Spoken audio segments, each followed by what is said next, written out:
La casa del ahorcado, con imágenes y animaciones. Hundida en la quebrada. La casa parecía incrustada en la quebrada, como si la mano de un gigante la hubiese empujado dentro. Sus muros estaban carcomidos por la humedad y la maleza, y eran de un color intermedio entre café, verde y blanco. A tal punto se mimetizaban con el entorno que era difícil distinguir si las correhuelas venían de adentro o afuera, lo mismo que el bosque que la circundaba. Robles y avellanos se tupían sobre ella, convirtiéndola en una sombra tenebrosa a los pies de una vertiente, pues por todos lados la vegetación amenazaba con tragársela. Y por esta razón, aunque eran las 5 de la tarde, la casa permanecía en penumbra, sola y abandonada. «500 pesos al que ponga un pie adentro», desafió Joaquín. Los niños ahogaron un suspiro. ¿Cómo entrarían si la casa no parecía tener puerta? Mirándola desde el lugar donde estaban ellos, en el primer piso había 2 ventanas tapiadas por tablones de madera y en el segundo 3 boquillas de luz pequeña en las que escasamente cabría un gato. «500 pesos al que entre», repitió Joaquín, y los 5 niños se volvieron a mirarlo. «Entra tú si estás tan interesado», reclamó Sofía, la prima menor. «No, ustedes son testigos de que yo no quería venir», se excusó. «Vine solo por acompañarlos». «Ah, ¿te da miedo?», afirmó la niña. «¿Y qué me va a dar miedo?», preguntó, y los niños se rieron. Sin necesidad de recordar las múltiples historias que habían escuchado sobre ella, era imposible no sentirse intimidado por el lugar. Era aterrador. Observándola detenidamente, Sofía notó una leve abolladura en el techo, como si la hubiesen golpeado en el medio. Preguntó: «¿Cómo se habrá partido?» «¿Partido?», repitió Estela, la mayor de las primas. «¿No te das cuenta? Mira», respondió señalando el techo. «Es como si le hubiese caído un árbol». «¡Hey! Tienes razón», asintió. Nadie dijo nada más. Se quedaron mudos, sopesando cuál de ellos se animaría a ingresar. De pronto, Manuel, el menor de los hombres, dio un paso adelante. «Acepto los 500», señaló y se encaminó hacia la casa. Los niños se quedaron parados viendo cómo se aproximó y desapareció por el costado izquierdo para luego volver a aparecer por el derecho. «¡Hay una puerta aquí atrás!», les gritó desde ahí. «¡Shh!», los niños lo hicieron callar. «Habla más despacio», susurró Beatriz. Pero Manuel, haciendo caso omiso de la advertencia, volvió a exclamar: «Necesito que me ayuden. La puerta está trancada y no puedo moverla solo». Pedro y Joaquín corrieron hacia él, luego lo hicieron las niñas. El suelo bajo sus pies era una mezcla de agua, tierra y hojas que le succionaban los zapatos. De hecho, a Sofía se le hundieron en el barro y tuvo que desabrochárselos y sacárselos a tirones. Cuando estuvieron junto a Manuel, se dieron cuenta de que efectivamente la entrada principal era por aquel lado, pues tenía una puerta con un porche y 2 ventanas medianamente grandes. Con gran curiosidad, acentuada por el ruido de pájaros y otros animales que se movían por la quebrada, se aproximaron para empujarla. «A la cuenta de 3», ordenó Pedro. «¿Ok? 1, 2, 3, ¡ahora!». Todos presionaron al mismo tiempo, pero la puerta no aflojó, es decir, ni siquiera crujió ante la fuerza de los niños. «¡Otra vez!», exigió Pedro, y los niños volvieron a forzar la puerta. Entonces escucharon algo dentro de la casa. Instintivamente se apartaron. «¿Oyeron eso?», preguntó Joaquín. «Ese ruido como de pasos». Y los 6 se quedaron paralizados, igual que estatuas. Manuel gritó: «¿Quién anda ahí?». Nuevamente sintieron algo que se movía en el interior. «¿Escucharon? Les dije, hay algo ahí adentro». Las niñas se abrazaron sin apartarse de la puerta. «¡Salga de ahí!», gritó Manuel por el ojo de la cerradura e inmediatamente sintieron un alarido profundo, desgarrado, como salido de la boca de un animal moribundo. Por un minuto, los niños se quedaron inmóviles. El segundo grito los hizo arrancar despavoridos. María Pitrufquén.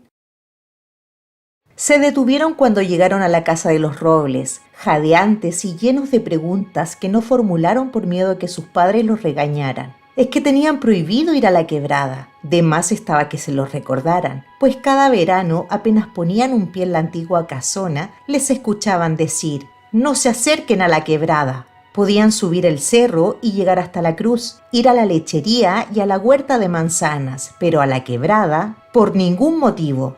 De ahí que mantuvieron en secreto sus excursiones, verdaderos comandos que realizaban durante sus vacaciones cerca de Temuco. Por ese motivo, no era la primera vez que la recorrían, pero sí la primera que llegaban hasta la casa del ahorcado. Habían escuchado tantas historias sobre ella, conversaciones que oían a sus padres o a los trabajadores de los robles. Decían que la casa estaba embrujada, que era la guarida de un brujo y que mejor sería demolerla, que en noches de luna llena se reunía un aquelarre y se escuchaban canciones dichas en lenguas muertas, voces olvidadas por los hombres, ocultas al murmullo de las ciudades, pero recordadas por las bocas de los brujos que las repetían rítmicamente. Ajalehen kune maha perich, mahanehe ihem ialie kala iaem. También habían oído decir que dentro habitaba un macho cabrío con sus cuernos y piernas lustrosas, dispuesto a arremeter contra cualquiera que osara poner un pie dentro de la casa. Contaban que se podían ver ojos lanzando chispas amarillas, como cuando caen las estrellas fugaces en la noche y el cielo gotea luces, tantas y de tal intensidad que pareciera que fuera de día. Según estas historias, si alguien miraba de frente la luz de esos ojos, caería fulminado por el maleficio de un brujo. Decían que esa era su forma de atravesar a las personas más allá de sí mismas, como una ventana al alma. Entonces, sin que la persona llegara a comprender lo que pasaba, quedaba convertida en perro, zorro o toro negro, un alma condenada a vagar por la oscuridad de la eternidad sin salvación alguna. Habían escuchado decir que las mujeres embarazadas no podían pasar frente a la casa porque les nacería el hijo con la marca del brujo y ellos no descansarían hasta encontrarlo y transformarlo en uno de ellos. Siempre pensaron que esas historias eran falsas, pero cuando se lo preguntaron a María Pitrufquén por la casa, ella se negó rotundamente a decir algo. Ella que hablaba hasta por los codos. Se sintieron intrigados. María Pitrufquén era la cocinera de los Robles y trabajaba en la casona desde que los niños tenían memoria. Al igual que toda su familia, se afanaba en la lechería y el huerto. Conocía la zona perfectamente y era buenaza para los cuentos, sobre todo para narrar las múltiples y variadas enfermedades que achacaban a los miembros de su numerosa familia. Como aquella tía suya, que, les había contado, le encontraron un gato enterito dentro de la guata. Dijo que los médicos la abrieron y al ver al animal de 4 patas paseando por sus vísceras, prefirieron cerrarla. Es decir, el gato se negaba a salir y así chiquitito como estaba, no le hacía mayor daño, por eso la cerraron. El problema fue que el gato creció y creció hasta que ocupó la barriga completa y su tía ya no pudo caminar ni comer, apenas si podía dormir y lo único que hacía era llorar eternas lamentaciones que pronunciaba día y noche. Así es que los médicos decidieron abrirla nuevamente y sacárselo a la fuerza. Claro, lo que pasó es que el gato enterito estaba acostumbrado a vivir ahí adentro, les había dicho María. Sin embargo, cosa curiosa, sobre la casa del ahorcado no quiso decir una palabra, y que María Pitrufquén no quisiera hablar, pensaron los niños, significaba que la historia de aquella casa era un misterio que valía la pena indagar. Por eso, después de la quebrada, se fueron directo a la cocina. María Pitrufquén estaba pelando papas. Sin preámbulos de ninguna especie, Pedro le preguntó por la casa del ahorcado. «Ah, no, yo les he dicho que no sé nada. María, ¿qué te cuesta? Con que nos digas quién vivió ahí». «¿Y para qué quieren saber?» «Ah, no, ¿para qué?», exclamó dando vueltas alrededor de la cocina. Hizo una pausa como si le fuera a decir algo, pero en cambio tomó unos huevos y comenzó a separar las yemas de las claras. «Queremos saber nada más», insistió Pedro, omitiendo el hecho de que habían estado ahí. No. Después sus padres se enteran de que abrí mi bocota y a mí me llega el reto», refunfuñó María y empezó a batir. Sofía logró ablandarla contándole todo lo que habían oído decir sobre ella. «Por eso queremos visitarla, ¿sabes? Porque han inventado esos cuentos solo para meter miedo. Lo más probable, dijo la niña con una picardía que María Pitrufquén no captó, es que la casa sea simplemente una casa abandonada. ¡Ay, mijita! Ojalá fuera como dice usted, se lamentó María Pitrufquén y se arrepintió de inmediato. ¡Ah, ven! Me hacen decir cosas que no debo.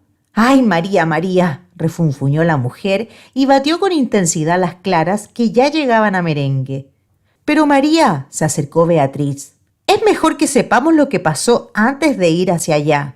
¿Ir para allá? ¡Ay, niños! ¡Dios nos salve! ¿Se volvieron locos? Nadie puede ir a la casa del ahorcado. ¡Nadie! Repitió María y se quedó parada con la fuente de merengue en la mano y la mirada perdida en ninguna parte. Exageraciones de la gente, María. Nosotros creemos que son puras mentiras, comenzó a decir Sofía y María la interrumpió. Está bien, les contaré todo, pero con una condición. Prométame que nunca, escúchenme bien, nunca irán hasta esa casa.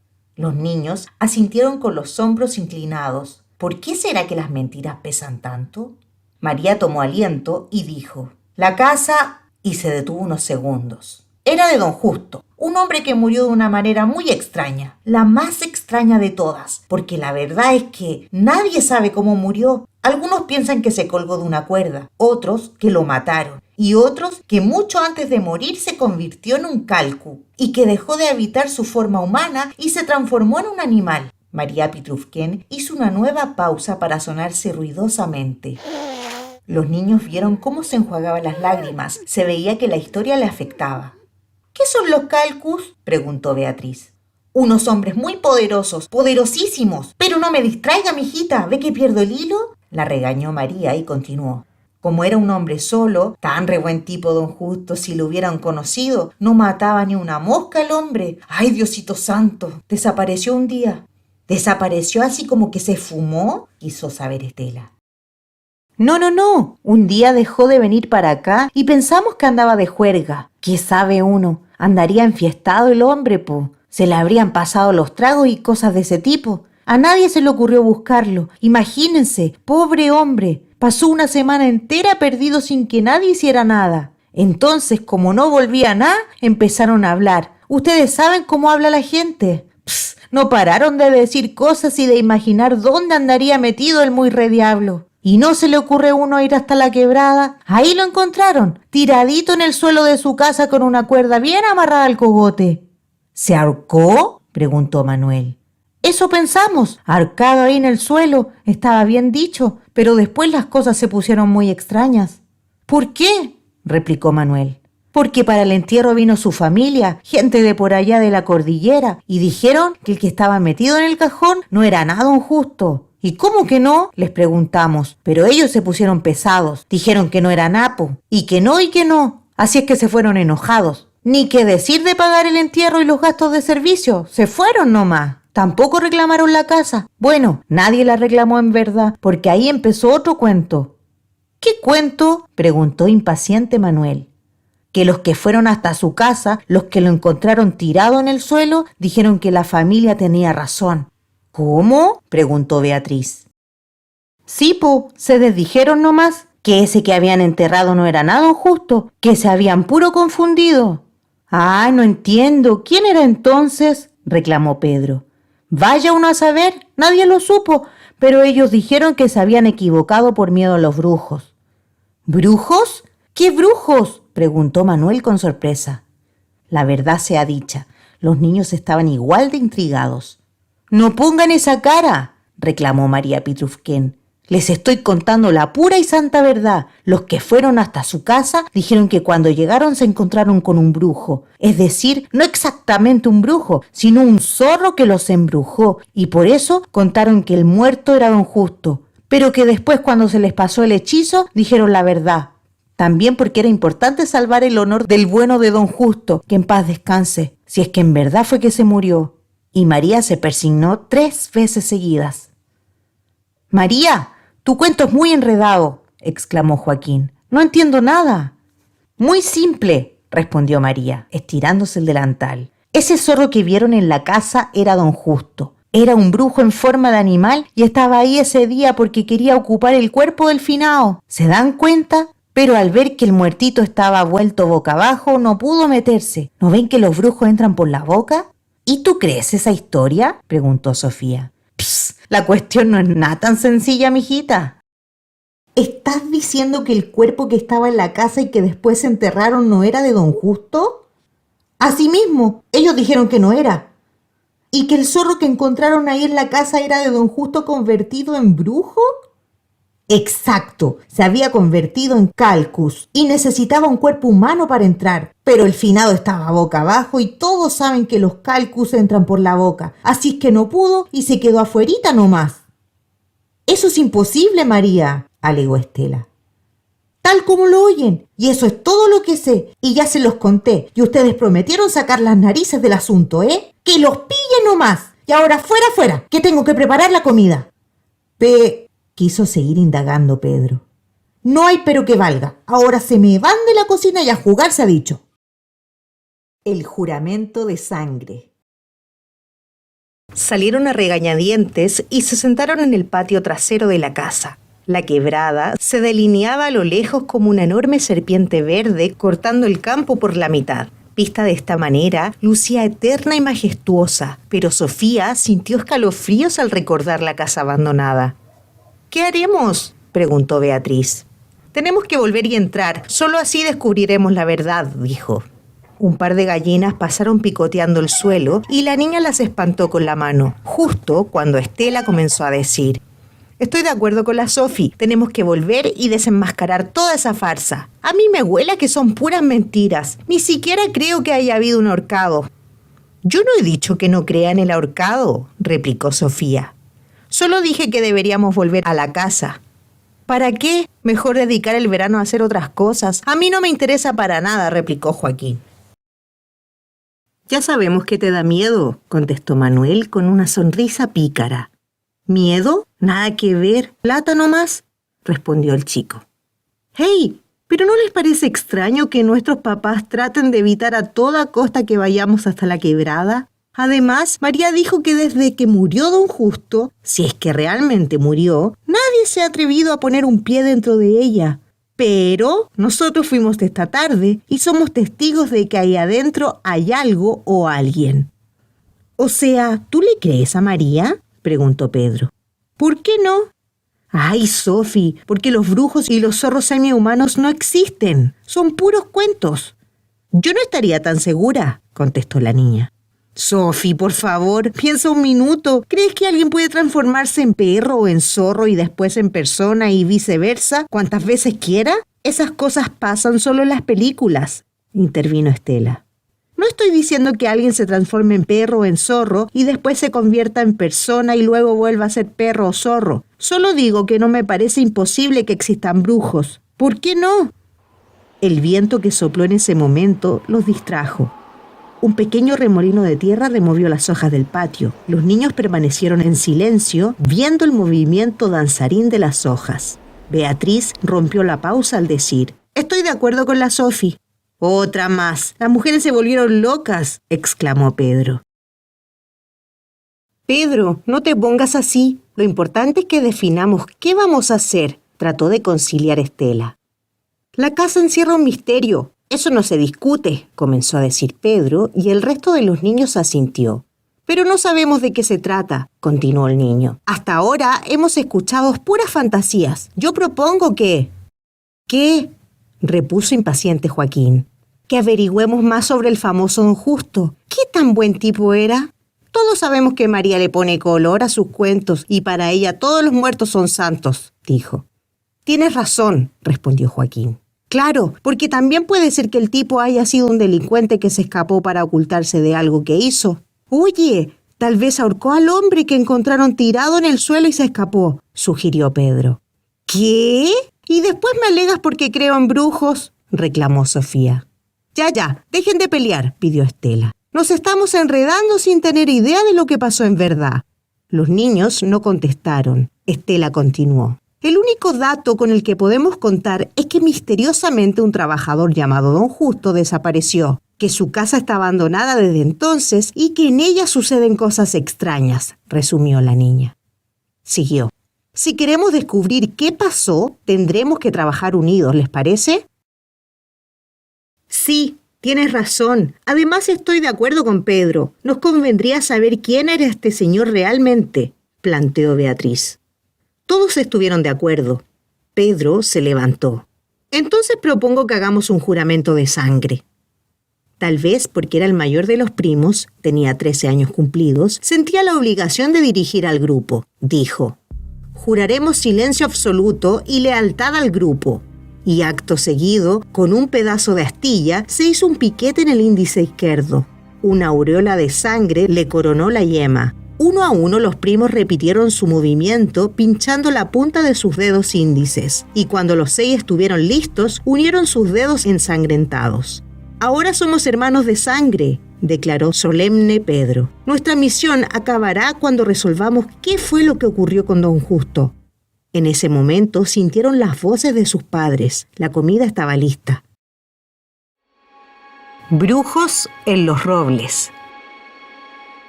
Durante la cena, los niños estuvieron atentos a las conversaciones de sus padres. Comieron unos portentosos huevos en chupalla, ensalada de lechuga y tomate, su preferida, y de postre, por si fuera poco, María les preparó un espumado de manjar caliente con galletas de 1000 hojas. Sin embargo, se levantaron cabizbajos. La conversación en la mesa no pudo estar más alejada de su propósito, pues el tío Juan, padre de Sofía y Manuel, había propuesto dar un paseo por la playa. Tía Emma, mamá de Beatriz y Estela, contestó que mejor fueran a la cordillera, un paseo a caballo, y los tíos Carlos y Clemencia, papás de Pedro y Joaquín, sugirieron que lo mejor sería pasarse el verano ahí mismo, sin salir a ningún lado, porque estaban realmente cansados y solo querían leer y dormir.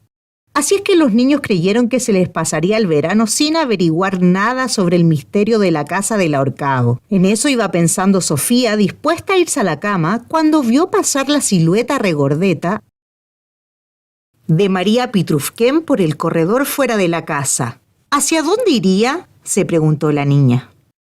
Miró hacia ambos lados. Sus primos y hermanos habían salido del comedor al igual que sus padres y tíos. Así es que se levantó de un salto y se fue tras ella. María apuraba el paso en medio de la penumbra. Sofía la siguió en puntillas. La vio dejar atrás el corredor y desaparecer en la oscuridad de la noche. Entonces sintió crujir la reja de madera de la huerta y supo que María había entrado. ¿Qué andaría buscando a esas horas? No pudo imaginárselo. Tampoco se animó a dejar el corredor e internarse en la oscuridad del patio. Era noche sin luna y la negrura era total, así es que se escondió detrás de un enorme macetero al costado de la escalera. ¿Qué cosas extrañas estaría tramando María?, se preguntó mientras tiritaba de frío. Debería haber traído un chaleco. A esa hora de la noche se notaba muy helado. Al rato escuchó nuevos pasos por el corredor y se encogió para no ser vista. Esta vez se trataba de Luchín y Elba, que caminaban en dirección a la huerta. ¿Y ahora qué?, pensó la niña. Por un minuto decidió bajar y encararlos a los 3. De hecho, alcanzó a salir de su escondite detrás del macetero y llegar hasta las escaleras, al final del corredor. Pero la huerta quedaba lejos y tuvo miedo. Volvió a ocultarse detrás del macetero y esperó. Le dolían las rodillas de tanto permanecer en cuclillas, y las manos y los pies los tenía congelados. ¿Cuánto más tardarían? ¿Qué estarían haciendo ellos 3 en la huerta? ¿Y si buscaba a sus primos y les pedía ayuda? Ah, pero seguro que nadie le creería, se acomplejó. Dirían que ella siempre anda inventando cuentos. Estaba sumergida en ese tipo de pensamientos cuando reconoció la cara regordeta de María Pitrufquén, que volvía de la huerta y salió dando un salto. ¡María!, la mujer dio un grito. ¡Ave María Purísima! ¿Qué andas haciendo en la huerta?, preguntó la niña, todavía con la respiración acelerada. ¡Ay, mi niña! ¿Qué manera de andar saltando como conejo detrás de los maceteros? Pero no me has contestado. ¿Qué hacías en la huerta?, repitió seria. ¡Ay, mijita! Ahora se me pone ingeniosa. Nada, pues. Buscaba unas hojitas de toronjil para hacerme una agüita. ¿Y Luchín? ¿Y la Elba? Vamos para adentro, será mejor. Y María dio una mirada alrededor. No me gusta nada hablar en medio de esta negrura. Uno nunca sabe quién escucha. Y una vez en la cocina, la mujer puso agua en la tetera y sacó del bolsillo un par de matas de ají. Sofía se sentó al lado de la mesa que estaba en el centro. Le preguntó, ¿vas a tomar agua de ají? María Pitrufken bajó la voz. No, estas vainas son para reconocer a los brujos. ¿Brujos? Cuando ustedes salieron de la cocina, hace un rato... ¡Ay, Diosito, perdóname! Estas cosas me pasan por andar abriendo mi bocota, exclamó, alzando sus voluminosos brazos hacia el cielo. Vi algo extraño allá afuera, algo que se movía en los matorrales. ¿Algo como qué?, preguntó la niña. María continuó. Es que, mijita, los robles están llenos de brujos, rellenito. Y ahora que se me ocurrió contarles esa historia, seguro que se vienen. Por eso necesito espantarlos. ¿No ve que uno les tira el ají y estornudan y salen corriendo? ¿Es verdad?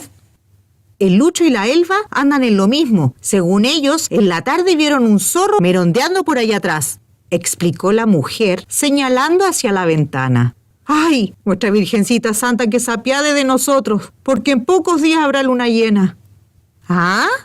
¡Ay, mijita! Usted como aterrizando en la luna. ¿No ve que los brujos se reúnen con luna llena? ¡Ya! No me haga hablar. Mire que si le pasara algo no me lo perdonaría, dijo María persignándose. Pero María, mucho peor es que me dejes con el cuento a medias. María le hizo señas para que callara. Se asomó por la ventana y rápidamente corrió las cortinas. Se dio vuelta y miró la cocina, como queriendo encontrar algo. Luego avanzó lentamente hacia Sofía, pero se quedó en el medio. La niña quiso decir algo, pero María la retuvo, llevándose el dedo índice a la boca. Esperó como si quisiera oír, como si buscara encontrar. ¿Qué estaría haciendo María?, se preguntó Sofía. Entonces oyó su vozarrón dirigiéndose a ninguna parte. Tengo ají en mis bolsillos, mucho ají. Nuevamente, casi gritando, pronunció. Y ahora me sentaré a tomar mi agüita de toronjil. Sofía pensó que María se había vuelto loca y se arrepintió de haberla seguido aquella noche, pero la mujer acomodó una silla a su lado y con la misma calidez de siempre le dijo: con esto los espantaré un buen rato. Bueno, como te decía, hace muchos años, antes incluso de que tus abuelos compraran esta tierra y formaran la lechería y todo lo que conoces por aquí, en Los Robles había una cueva. Allí donde pusieron una cruz en el cerro, ahí mismo estaba. Se decía que era la casa de un brujo sabio, un verdadero soldado, defensor de nuestras tradiciones y de los tesoros de esta tierra. Dicen que tenía la costumbre de reunirse con otros brujos buenos como él, y que sus aquelarres eran importantes reuniones en las que procuraban mantener la paz y la armonía entre las gentes. No había pelea y nadie sentía miedo porque sabían que él custodiaba el orden. Pero un día apareció un brujo malo. Al principio, el brujo sabio lo dejó hablar porque pensó que se volvería bueno, pero se equivocó. El brujo malo sembró la cizaña y los brujos comenzaron a desconfiar unos de otros y a pelearse durante los aquelarres, sin poder llegar a acuerdos sobre nada. Entonces, el brujo sabio le pidió al brujo malo que se fuera y no regresara jamás. Ofendido, el brujo malo se fue hasta el chamán y le mintió. Dijo que el brujo sabio era malo y que se reunían en esa cueva para planear desgracias, que pronto la gente de la región caería enferma y que no habría poder sobrehumano. Para salvarla, esa misma tarde, el chamán, que era un poderoso curandero y amaba a su gente, fue hasta la cueva e invocando los poderes del día y la noche, de la lluvia y el sol, la cerró con rocas hasta hacerla desaparecer, dejando encerrados ahí a todos los brujos buenos. María Pitrufken hizo una pausa. ¿Y qué pasó?, preguntó Sofía. Pues, con el tiempo el chamán se dio cuenta del engaño, pero no pudo revertir el hechizo porque había invocado los poderes del día y la noche. Así es que la cueva y los brujos buenos desaparecieron para siempre. Al chamán no le quedó más remedio que acusar de traición al brujo malo y echarlo. Pero ahora, desde que desapareció don Justo, la gente habla de que el brujo malo volvió, que volverá a sembrar cizaña y hará daño. ¿Y tú lo crees? Ay, no sé qué pensar, mijita. ¿Qué va a saber una? Nada. Una se defiende nomás, se anda con cuidado. Pero yo he visto que pasan cosas extrañas. ¿Qué cosas, María?, preguntó Sofía. y en esos momentos escuchó la voz de su madre llamándola por el pasillo. ¡Sofía! Vaya, vaya, que si su madre se entera de todo esto, ¡uy! Quedará la grande. Rezongó la niña. Tome, mijita, dijo María Pitrufquén, entregándole un par de vainas de ají. Si nota algo extraño, usted la sacude nomás. Sofía salió de la cocina con sus ajíes en la mano y se encontró de frente con su madre. ¿Qué hacías en la cocina a esta hora?, le preguntó. Nada, conversaba con la María, respondió la niña y caminaron juntas por el pasillo en dirección al dormitorio. No me gusta que te acuestes tan tarde, Sofi. Es que mamá, es que nada. Si te preguntara algo, ¿me prometes que no retarías a la María? Su madre se detuvo. Sofía, tú sabes que María cuenta muchas cosas, pero no todas son totalmente ciertas. Sin contenerse, Sofía dijo. María dice que hubo brujos acá en Los Robles. Ah, así se cuenta. Cuando era chica, me daban mucho miedo esas historias. A veces era tanto que prefería dormir en el closet. Mi mamá tenía que llevarme a la cama cuando ya estaba profundamente dormida, contestó la madre. ¿Pero no crees en ellos? Ya no, son historias, Sofía. Al final te darás cuenta de eso, que son solo historias. El Cerro de la Cruz.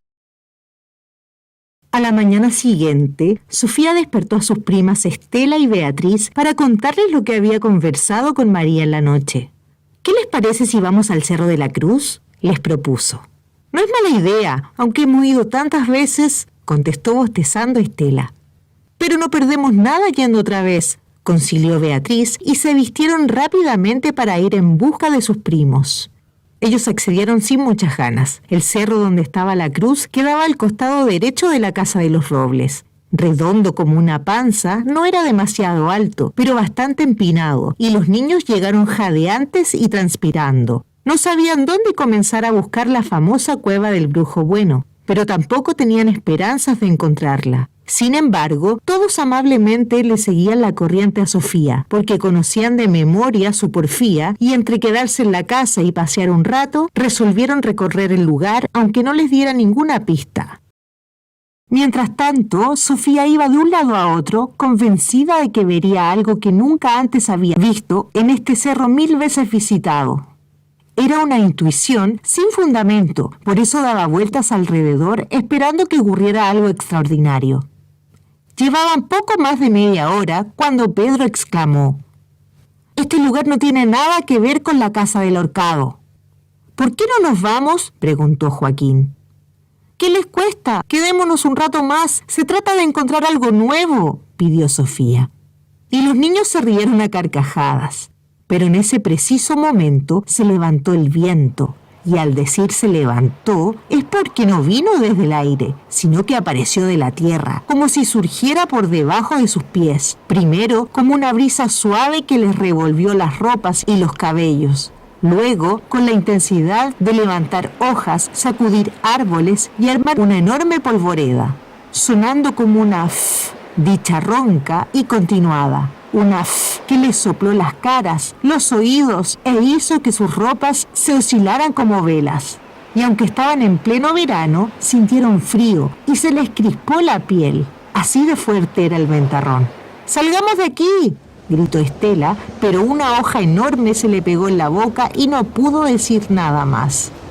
Con la fuerza de las ráfagas, Beatriz cayó al suelo, lo mismo que Manuel. En tanto, Sofía, Pedro y Joaquín se arrimaron a un árbol justo cuando se formó un enorme remolino de hojas y tierra. Era como un gigante oscuro y panzón que dio vueltas balanceando su barriga de un lado a otro.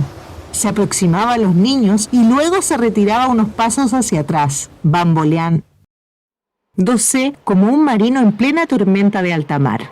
De pronto se inclinó peligrosamente hacia un costado, tanto que la punta más alta de su cuerpazo de hojas y polvo casi tocó el suelo e inmediatamente se fue hacia el otro lado, donde estaba Sofía, Pedro y Joaquín. Los niños se abrazaron cerrando los ojos, seguros de que el monstruo de aire les caería encima. Pero, en cambio, con la misma rapidez con que se había formado, el torbellino se desvaneció sin dejar rastro.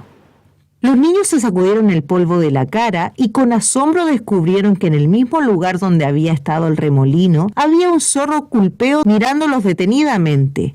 Era poco más grande que un gato, de cola frondosa y patas amarillentas. Tenía los ojos negros rasgados como los felinos y el hocico puntiagudo enmarcado en unos largos bigotes.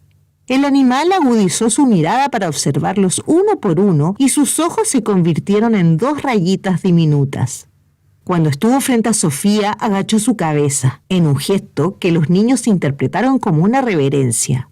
La niña quiso decir algo, más bien pensó que el animal iba a hablar y ella tendría que responder. Pero ninguno de los dos dijo nada. Luego, haciendo un gesto con la cabeza, el zorro dio media vuelta y corrió cerro abajo. Los niños se miraron expectantes. «¡Vamos, sigámoslo!», susurró Manuel y todos corrieron detrás.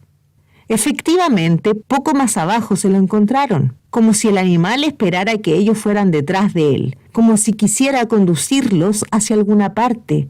¿Pero a dónde?, se preguntó Sofía. Sin parar de descender, el animal rodeó el cerro en dirección al bosque de avellanos que estaba al otro lado. Se detuvo en medio de unos matorrales. Los niños interrumpieron la marcha y lo observaron.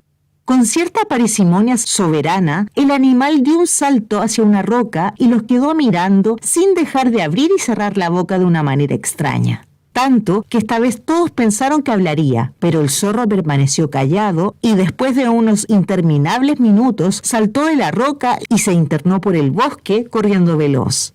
Sin pensarlo siquiera, Manuel salió persiguiéndolo, pero como el animal era tan pequeño, se perdió entre los matorrales sin que el niño pudiera seguir su rastro. Al rato volvió donde estaban sus primos. Sofía se había encaramado sobre la piedra que estuvo el zorro.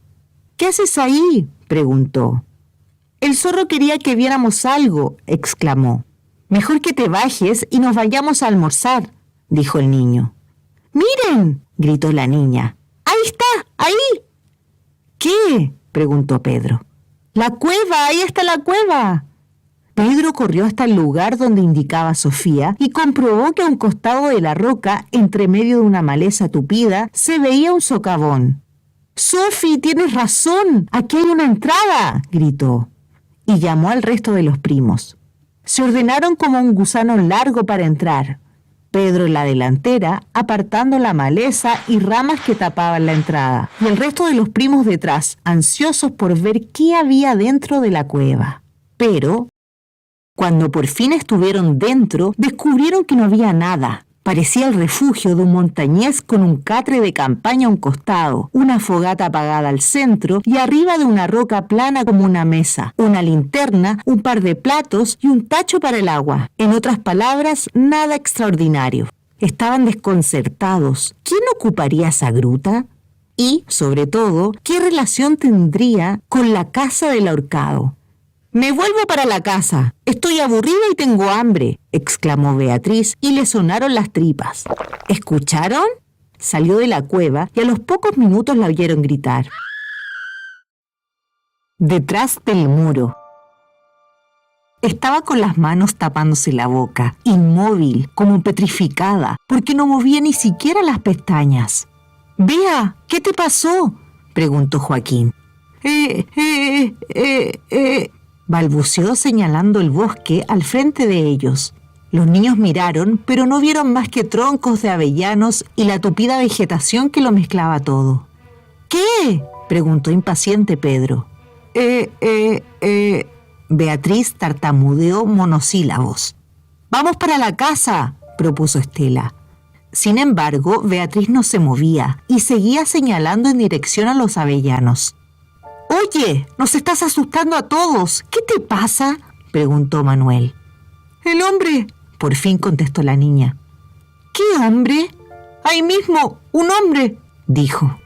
Los primos miraron otra vez hacia el bosque, los troncos y la maleza, pero ahí no había más que el tupido bosque de avellanos.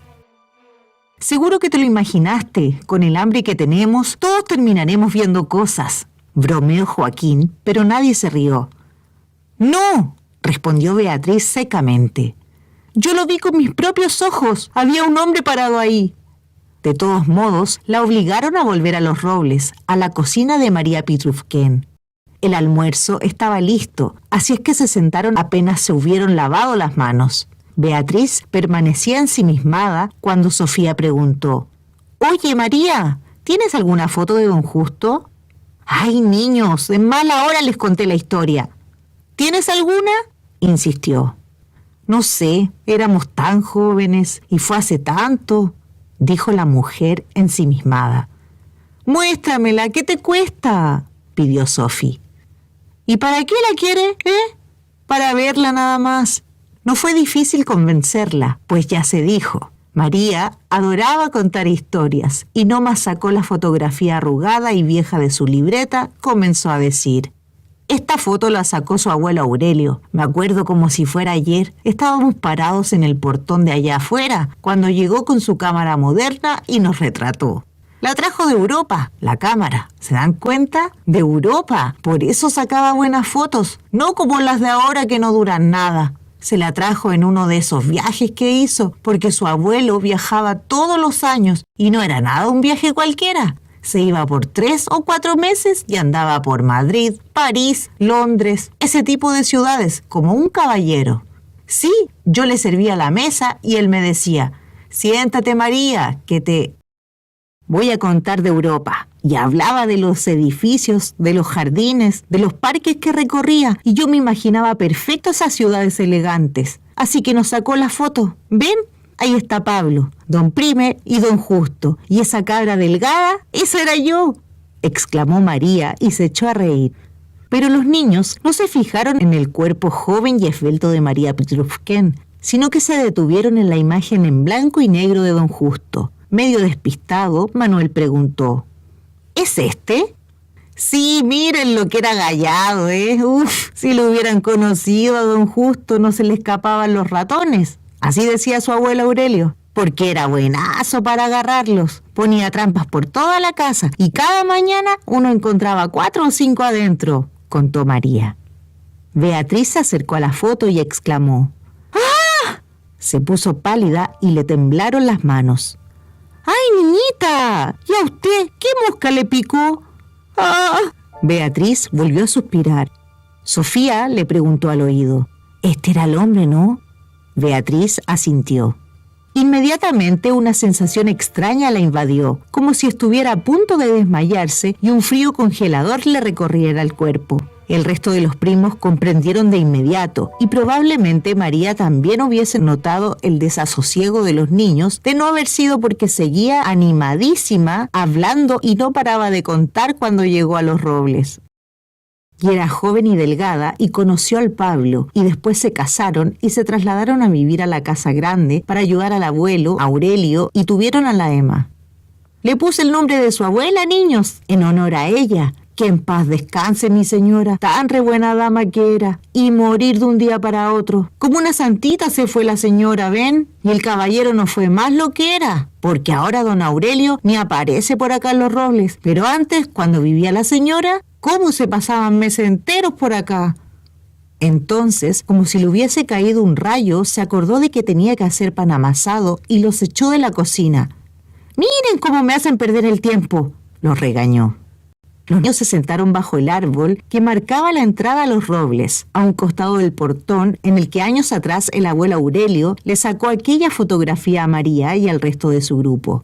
Beatriz comenzó nuevamente: «¡Ah, ah!», apuntando hacia un costado de la casa. Todos miraron hacia donde ella señalaba y vieron a un hombre pequeño observándolos desde lejos. Manuel lo encaró. «¡Hey! ¡Hey!». Pero el hombre dio media vuelta y se alejó corriendo. Los niños lo siguieron a toda velocidad, pero era una carrera extraña, porque aunque iban rápido, no lograron alcanzarlo ni de cerca. El hombre, pese a su aspecto deteriorado, era increíblemente ágil y cuando llegó al muro de piedra de la casa de Los Robles, dio un salto y desapareció. Manuel también trepó de un salto, pero no supo distinguir hacia dónde había corrido y se quedó parado con desilusión. «¡Se fue! ¡No está!», gritó desde el otro lado. Cada vez más cerca. Una vez que todos hubieron saltado al otro lado del muro, decidieron separarse. Pedro, Estela y Joaquín partieron por un lado, Beatriz, Sofía y Manuel por otro. La idea, según acordaron, era encontrar al misterioso hombre y reunirse en la casa del ahorcado en un par de horas. El primer grupo se fue hacia la derecha para tomar la quebrada desde la parte más baja y el segundo por la izquierda para tomarla desde la más alta. Llevaban poco rato andando cuando Beatriz preguntó: ¿Creen que se trate de un fantasma? ¿Quién? ¿El hombre que viste? Quiso saber Manuel. Ajá. No, Bea, yo pienso que es un hombre de carne y hueso, respondió Sofía. ¡Hey! A mí me pareció de lo más real, y si no hubiera sido porque corría como un salvaje, lo habría atrapado, repuso Manuel. Pero si efectivamente vimos a don Justo, ¿por qué lleva 20 años desaparecido? ¿Quién sabe? Tal vez se volvió loco, sugirió Sofía. O a lo mejor estaba viviendo fuera del país. La otra vez mostraron por televisión a un hombre que su familia creía que estaba muerto, pero él se había escapado a Argentina y estaba casado y tenía un montón de hijos. ¡Qué patudo! Como iban conversando distraídos, no se percataron de que el zorro culpeo de cola frondosa los seguía unos metros atrás. A paso lento, sin apuro y con la cabeza agacha, avanzaba detrás de los niños. Ellos seguían conversando. Parece que el tipo quería cobrar un seguro de vida porque se acababa de morir su mamá o algo así, pero se trataba de un montón de dinero. Sofía se rió. Es como en las telenovelas. Sí, pero peor porque era de verdad y su familia estaba enojada y quería demandarlo por todos los años que había estado desaparecido, repuso el niño. ¡Ah! Beatriz volvió al suspiro. ¿Qué te pasa ahora?, le preguntó Manuel. ¡Miren! La niña señaló en dirección al animal que casi le rozaba los pies. Por un minuto no supieron reaccionar y se quedaron paralizados. El zorro también se detuvo, aguardó unos segundos y luego siguió caminando. ¿Quiere que lo sigamos?, dijo Sofía. ¿Otra vez?, exclamó Beatriz. Partieron tras él con ese paso flojo que llevaba.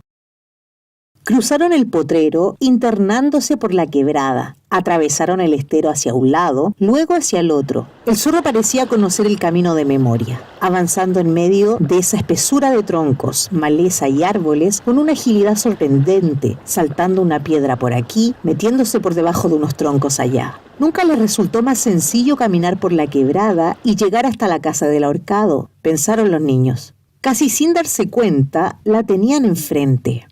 El zorro se detuvo. Sofía sintió ganas de acariciarle su cola suave y frondosa, como la de un perro lanudo, de esos que son inofensivos y amigos fieles. Se acercó tímidamente, pero el animal dio un salto y se encaramó en la ventana. De ahí otro brinco y cayó en el techo. Caminó entre las tejas con agilidad y se metió por la hendidura que partía el techo en dos. ¿Qué hacemos?, preguntó Manuel impaciente. Esperar, quiere mostrarnos algo. Desde dentro le llegaba el sonido indescifrable de cosas que se movían. El zorro buscaba algo. Beatriz se sentó en una piedra. ¿Qué haremos si aparece ese hombre?, preguntó la niña. Eso no va a ocurrir, contestó Sofía. ¿Por qué estás tan segura? No sé, es una corazonada. Prima, porfa, no te pongas misteriosa ahora, pidió Beatriz. Es que fue el zorro quien nos condujo hasta la cueva. Luego, el zorro nos trajo hasta la casa. ¿Se dieron cuenta con qué facilidad entró? No sé, pero a mí me huele que no es coincidencia. ¿Crees que sea una trampa?, quiso saber Beatriz. Manuel buscó un par de piedras que se echó al bolsillo y tomó un palo grueso. Entonces, que se atreva a pasearse por acá, dijo, golpeando el palo contra su mano. Lo estaré esperando. El zorro volvió a asomarse por el techo, saltó a la ventana y de ahí al suelo. Caminó hacia Sofía y en una especie de reverencia, igual que la vez anterior, depositó una llave a sus pies. La niña se agachó tímidamente, extendió la mano. El animal estaba tan cerca que no se resistió y en vez de tomar la llave, le acarició la nuca y le hizo cosquillas detrás de la oreja. Era tan suave. El zorro le langueteó la mano, dio media vuelta y se fue veloz. No fue necesario que les explicaran qué abría esa llave. Sofía se levantó y se dirigió hacia la puerta, la introdujo por la ranura y la giró. La puerta se abrió. ¡Sofía!, exclamó Beatriz. ¿Y si fuera una trampa? Relájate, Bea. Estoy preparado, ¿no ves?, dijo Manuel batiendo el palo. Beatriz y Sofía lo miraron sonriendo y empujaron la puerta.